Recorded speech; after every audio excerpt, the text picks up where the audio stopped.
Hey, all my Leo friends. Welcome to my YouTube channel. My name is Teri Hunter. I'm an intuitive astrologer, and I'm here today with your July 2024 monthly horoscope.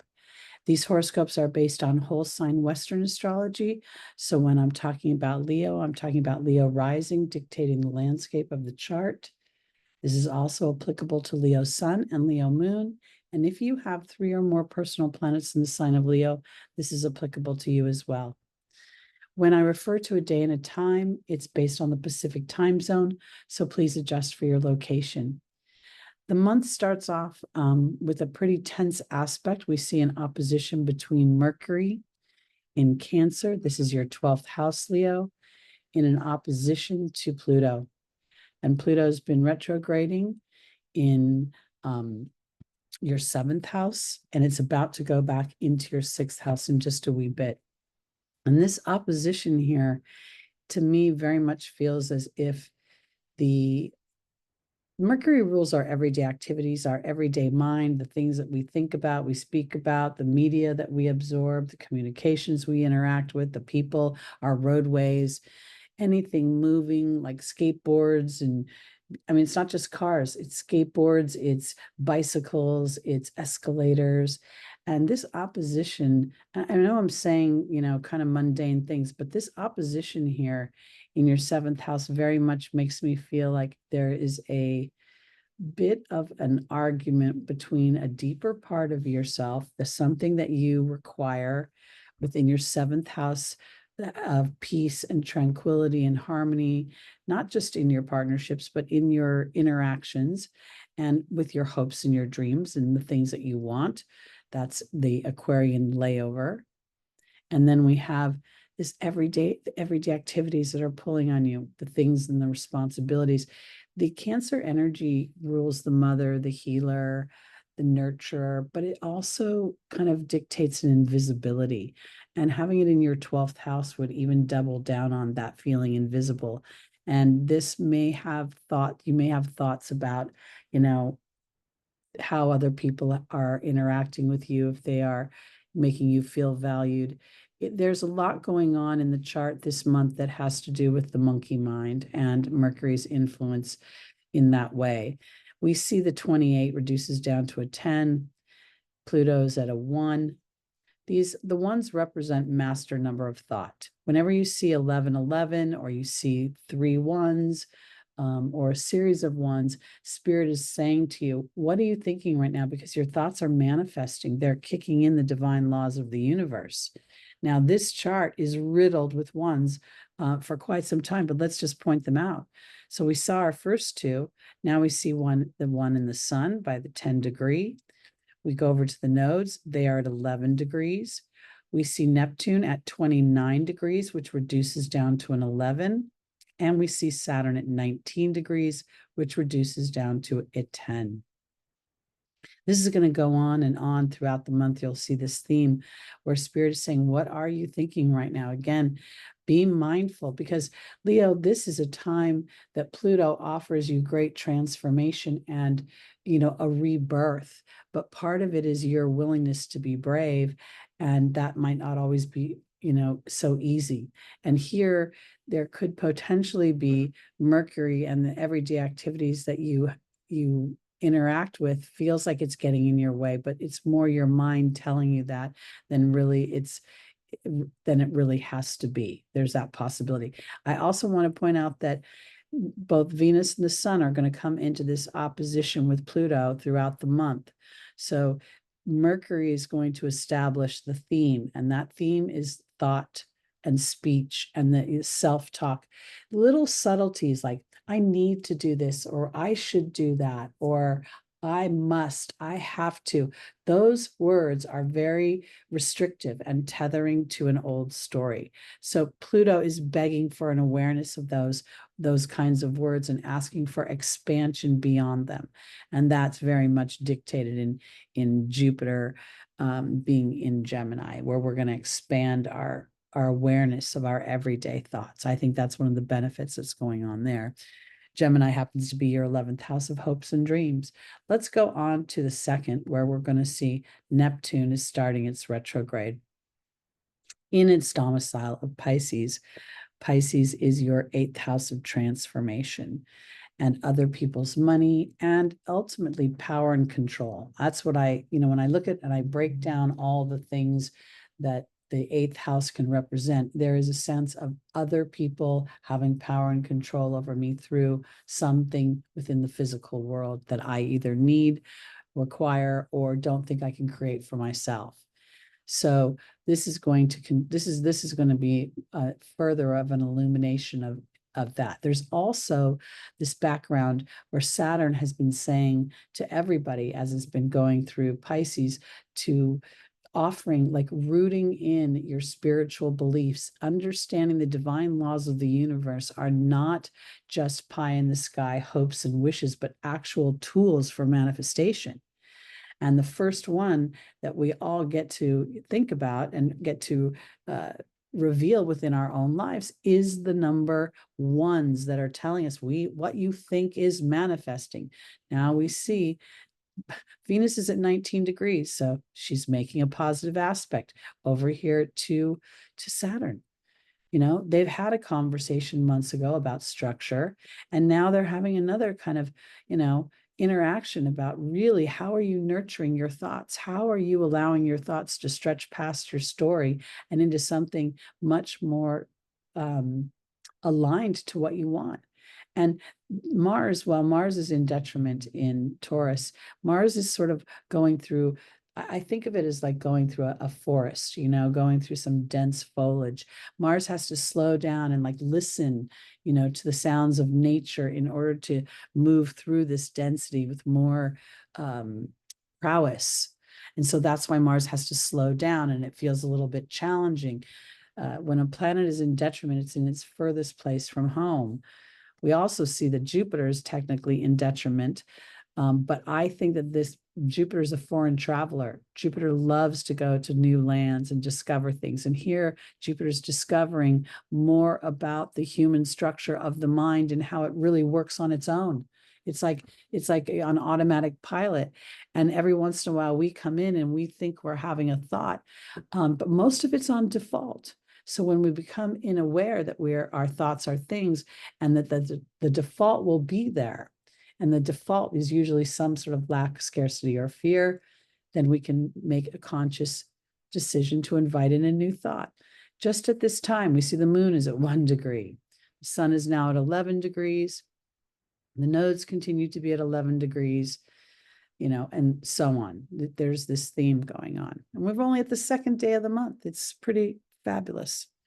Now let's go to our new moon in Cancer. And this is significant. I know everything is significant the way I look at it, but this particular moon is sandwiched between 2 full moons in Capricorn.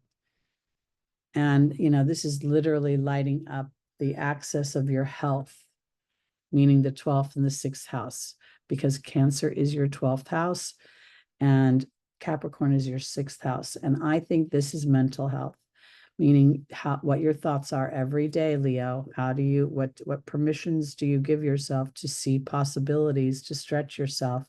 And this is an opportunity to plant the seeds for that awareness and for that nurturing and for that nourishment of your own identity. It's a challenge because Leo rules the zodiac. It's the most, the king, right?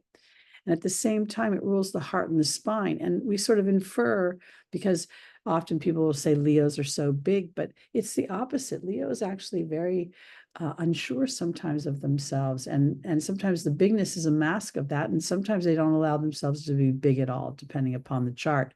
But here, you're getting an opportunity to plant the seeds for some nurturing something within yourself that makes you feel emotionally satisfied and emotionally purposeful. And it may have absolutely nothing to do with anyone else. And there's this square to the nodes, kind of creating this tension between what is expected, from others. Libra happens to be your 3rd house of, the 3rd house rules a sense of community. They say communications, but you're communicating with other people. So here, this is your natural default of how you are. And then there's this stretching for your individuality.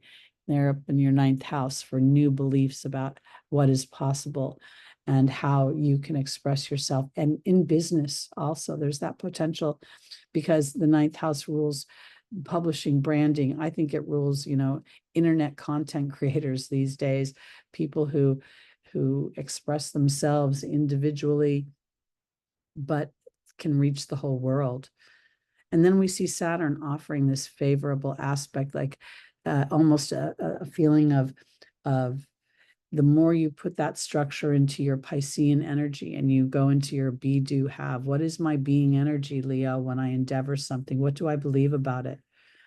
Do I believe in the possibilities? Do I believe in magic? Do I, so often when you experience people who have won some kind of bounty, they will talk about having an urge in the beginning or having just a feeling of something.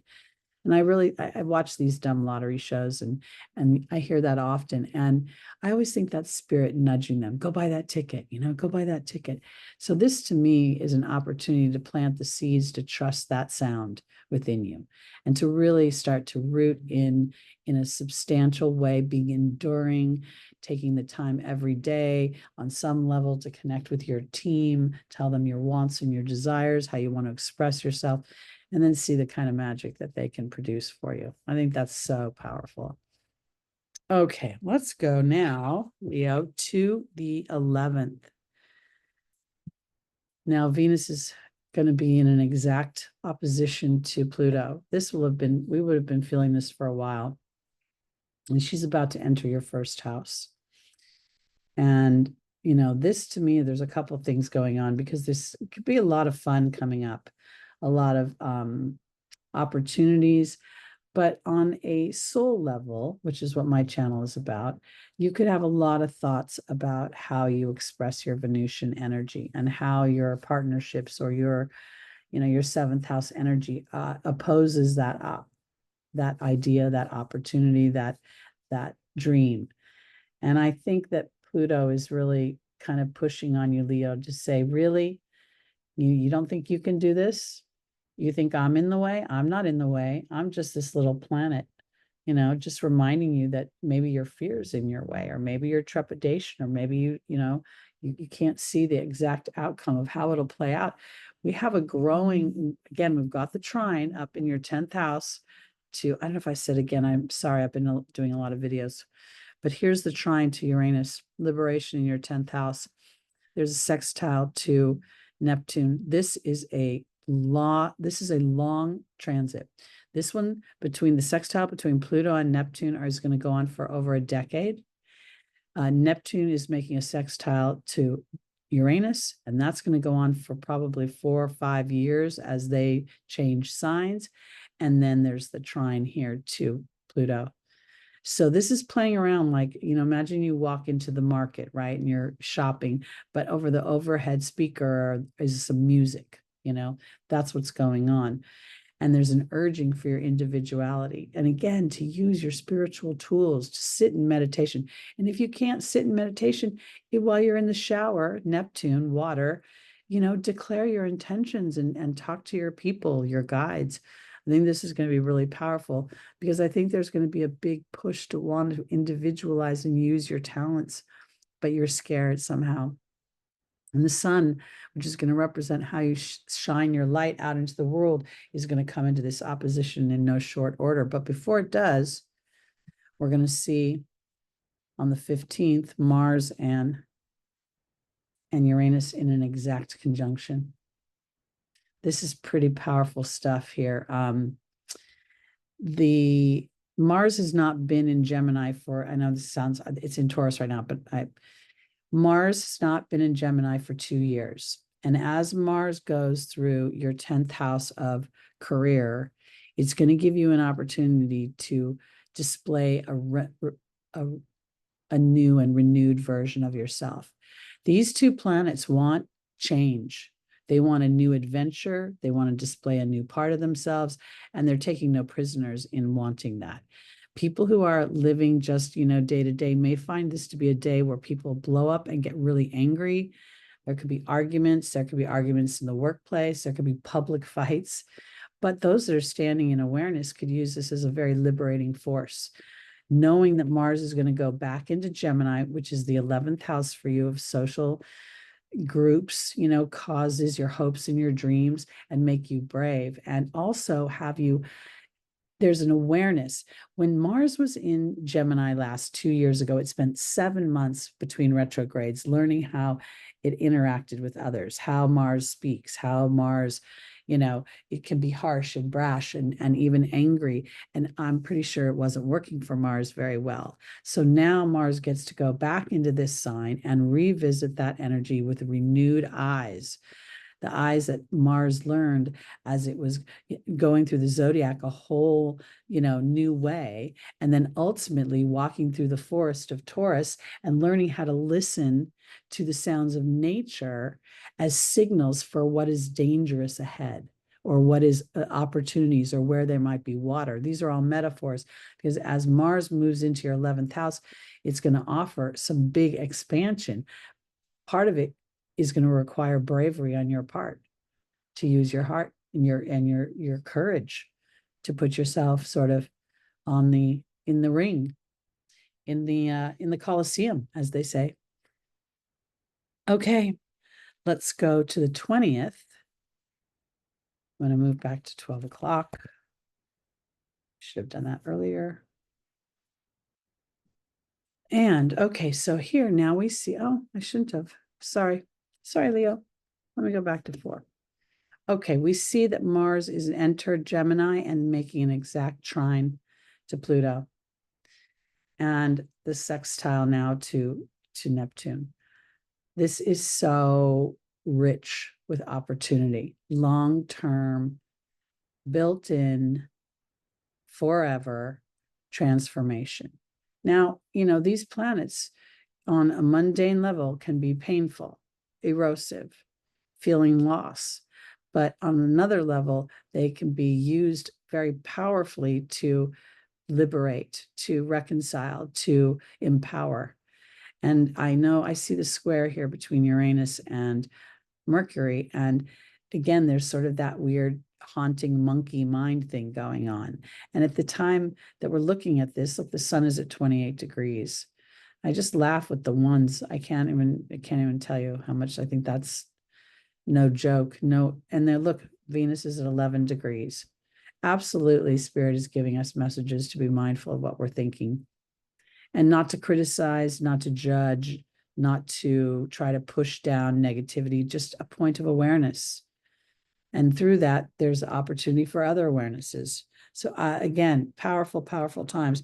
We're walking into the second full moon on the 21st in Capricorn, before the moon cycles go back to the new moon and full moon of each month. We've been living with a full moon and a new moon for the last, since last October, September, October. And I think this has really been beneficial for us, because it's illuminated something before we plant the seeds in that new moon. But now we've seen 2 full moons in Capricorn happening on the 21st at 3:17 a.m. at 29 degrees. I mean, literally, I'm just laughing at all of the ones riddled through the month of July.